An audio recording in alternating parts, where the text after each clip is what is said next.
Beginilah kondisi jalan di Dusun Pabulungan, Desa Buntu Awo, Kecamatan Walendrang Utara, Kabupaten Luwu, Sulawesi Selatan.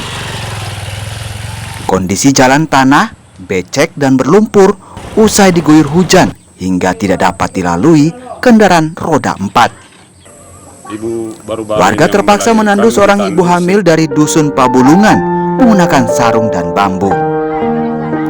Novita Sari yang hendak melahirkan harus ditandu menuju klinik yang berjarak 5 km. Warga secara bergantian menandu Novita Sari yang melewati jalan berkerikil dan melewati hutan sagu. Kejadian warga menandu orang sakit dan ibu hamil ke klinik bukan kali ini saja terjadi di Desa Pabulungan. Ibu baru-baru ini yang melahirkan ditandu sekitar 2 kilo. 2 kilo Ya, dari jalanan ditandu. Jadi sampai ke situ yang jalan kerikil sekitar 3 kiloan lagi naik mobil. Kondisi jalannya, Pak? Kerikil.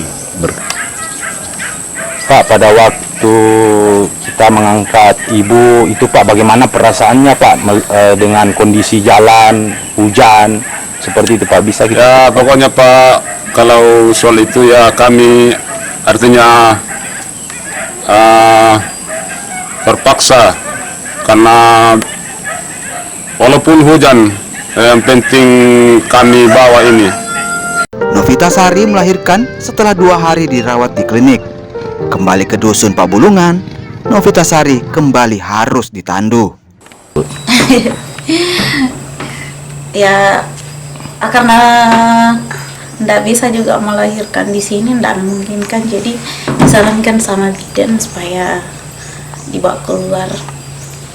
Jadi Ibu ditandu? Iya. Perasaannya di atas tandu itu seperti apa, Bu?